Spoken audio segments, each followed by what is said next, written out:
Hello and welcome to the next episode of the Gamecologists. I'm John and I'm joined by absolutely fucking nobody because of technical and scheduling difficulties we had, so we weren't able to actually get this episode out on time. But anyway, the idea was me, Matt, and Kyle all really enjoyed the game Days Gone, wanted to do a review for it, and since I couldn't get us together without my internet crapping out, I figured I'd take a shot at just talking about it by myself, because I really did enjoy this game. So Days Gone is a open world zombie game whose main attraction is hordes, like the massive amount of zombies you fight all at one time. It released on the PS4 on April 26, 2019, and on May 18th, 2021 it was dropped on the PC, and it was developed by Bend Studios, who I learned while researching for this that it's the guys who did Siphon Filter back in the PS1 days. And if you're around my age and played PS1 back in the day but don't really remember the games too well or the titles or anything, it's the one where like you can tase a guy and hold the taser until he catches on fire, which was pretty fucking cool. Normally when I say that, people go like, oh yeah, I remember doing that. But yeah, it looks like they worked on the entire series, and they also did Bubsy 3D apparently, which so you ever have one of those jobs where like after you leave, you think, like, I'm not going to put this on my resume. Like, there's nothing here. I've had one job like that at a company that will remain nameless.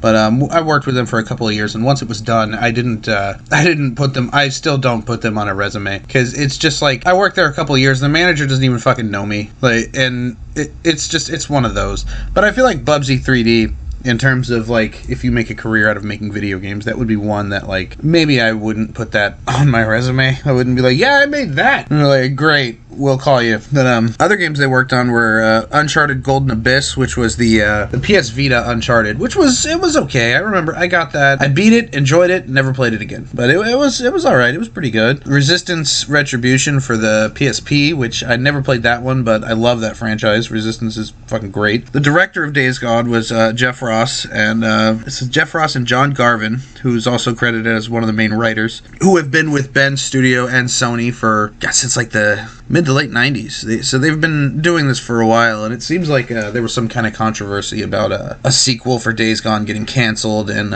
apparently those guys have quit Bend Studios and Sony altogether, which I tried to look into why, and most of what I could find was speculation, comments in Reddit threads and YouTube videos and things saying that it's because of this or because of that, and I don't know which one is true, so I'm not going to really give a definitive answer here. There probably is one out there. I would like to think that maybe they made video games for a couple decades, and then they were like, you know what, I want to go do construction or something, like that movie Office Space, where that guy just got so fucking sick of his job that he just went and started picking stuff up and putting stuff down and couldn't be happier. And I guess that happens. According to the game's director, Days Gone sold 8 million copies on the PlayStation consoles alone in a year and a half, which is, I guess that's pretty good. I mean, the game was good. It had some issues when it came out that required a lot of, like, early on patches to fix glitches and bugs. Like, a lot of that stuff really kind of hurt the game, but a lot of games are like that nowadays, which is a bit of a shame, but that's just the way it is. If you're going to buy new games nowadays, you better have internet. Even if it's a single-player offline experience, you still need to have internet. Or just bring your PlayStation to a friend's house who has internet. My personal experience with this game, I got it, I don't know, years ago. I played it for about 8 hours, and then I really got bored with it, and I stopped playing it, eventually uninstalled it, and then several months or maybe even a year later, I was looking through my collection, looking for something to play, and I was like, well, I never finished that, and I picked it back up. Now, normally when I do that, because I do things like that a lot, I'll reset the game. Like, if I played it for like 8 hours and then didn't touch it for like a year, I'll restart the game, but the game's pretty straightforward. Like, you know, L2 to aim, R2 to shoot, figure out the weapon wheel and the melee, and it's not too complex. But after I started it again, 8 hours into the game, with all the beginning filler, boring stuff kind of done, I couldn't put it down. I loved it. I did damn near everything in that game, and I just recently went back because researching it for this episode, I was like, fine, I'll re-download it, and I finally finished the New Game Plus, which was great. One of the main mechanics in the game is your motorcycle. You use a motorcycle to travel through the open world and go from place to place, and you have to upgrade your motorcycle, the tires, the engine, the gas tank, all kinds of things to make it run faster or be more fuel efficient. Because especially early on in the game, the motorcycle is very much not fuel efficient. It adds a cool kind of mechanic to the game where as you're driving around, you have to, like if you're going downhill, let go of the throttle. Otherwise, you're just burning gas for no reason. You're already traveling downhill. Really pay attention to not exactly the RPMs. There isn't like a gauge that comes up, but how much you hold the accelerator or the throttle down, burning gas. You need to pick and choose, especially early on, when you're gonna like floor it, because you're just burning gas. But for some reason, the gas pumps, like the gas stations, they all still work, and it's free. So I mean, you gotta travel through a bunch of zombies and regular people who are trying to kill you and rob you to get to said gas stations. But once you get there, it's free. So I mean, it's not that bad. It's okay. Well, in the game you play as Deacon St. John, played by Sam Witwer. Am I butchering his name? Is the guy who played Starkiller in The Force Unleashed, which is very cool. Always cool to see him again. You're in a post-apocalyptic world. I believe it takes place about 2 years after the apocalypse starts. And there's an opening cutscene where the guy gets separated from his wife, and he's like, I vow to find you, which is kind of a, that's been done a million times before. But he lives/travels/survives with his friend Boozer, who I guess they're the last two remaining members of a motorcycle gang. And you go around, there's different settlements, and you do random jobs for them. Mostly fetch quests or go kill this guy. A lot of the same things over and over again, rinse and repeat. You don't really get to the good shit in the game until, like, you really have to commit to that game to get, like, there is a lot of fun to be had, especially post-game. Once you're done with the story and the world just opens up to you, there's so much for you to do that it's a lot of fun. But you really gotta, one negative about the game, in my opinion, is that you really have to commit to it to really get to any of that stuff. It also has a challenge mode that they added later into the game that has a bunch of different challenges, the most noteworthy for me being I believe it's called Surrounded. There's one where it's just an endless horde of zombies that just keep running at you, and you just keep going until you die. There's like bronze, silver, and gold score levels that you can achieve, but I noticed so you beat the other ones, or at least do good enough in the other ones, and you unlock perks for Deacon or whatever character you're using in the challenge modes. They give you bonuses like I think if you dodge roll, it'll refill some of your ammo, or you vault over stuff, it'll give you some of your stamina back. But the most noteworthy one, or at least the one that helped me get the gold in Surrounded, which took me forever to do, was bullet penetration.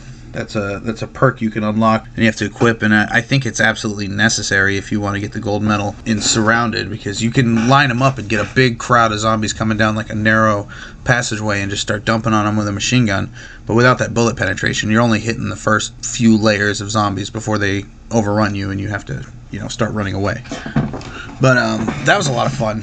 I really enjoyed that. That was a thing where even when I wasn't, like, I had beaten the campaign and I wasn't really playing the game much anymore, I'd keep it on my system, and every once in a while I'd go back and put that on and go on Spotify and put on like an album or some music and just do that over and over again until eventually I got the gold medal. And I'm not bragging, it took me an embarrassingly long time to actually beat that. But yeah, once you beat the main campaign, there is a New Game Plus, obviously, and you go back with all your shit.